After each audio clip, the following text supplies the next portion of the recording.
Every story has a beginning. Every idea comes from an inspiration. And every self-respecting company makes its presence felt in the world by creating a logo. After all, there is no company without a logo, which is the ultimate visual representation of any business. The creative process is something individual. Mine starts with a cup of coffee, some good music, preferably jazz or bossa nova, a blank piece of paper, and my mechanical pencil 0.5. I spend a lot of time reading and interpreting the briefing. I try to imagine my client in their natural habitat, including their preferences, how they speak, and how they look. I research the industry they are in, their partners, and their competitors. But I also like to know a little about their lifestyle, whether they play sports, smoke cigars, or like to travel. This may not make much sense for the most designers, but for me, it is an important part of my process that connects me with the client, make me feel closer and more intimate with them.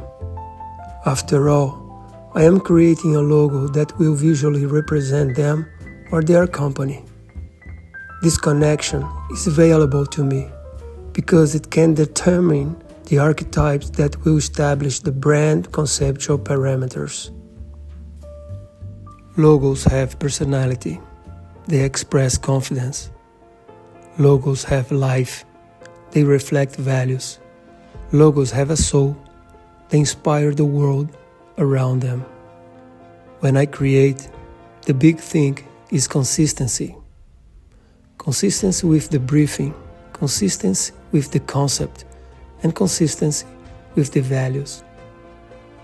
Beautiful or ugly are personal adjectives that depend the other person's perspective. I usually say there is 3 different ways of reaction to a logo proposal.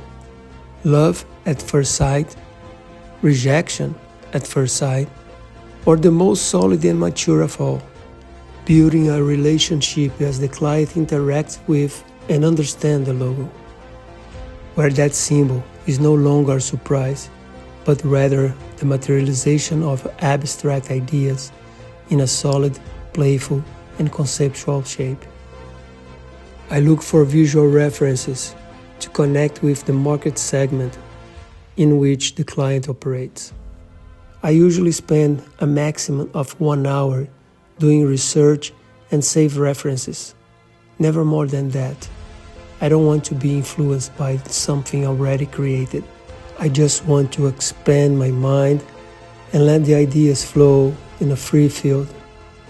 After that, I start to sense, think, meditate.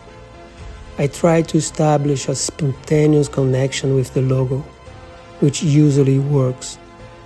I make notes, words and shapes without much responsibility on paper, just scribbles, but they can take me deeper and closer to the path I should follow. I feel that logo wants to be born. Little by little, I get closer to something interesting. I let intuition guide me. I can already see a solution in my mind, even if I can't yet materialize it on paper.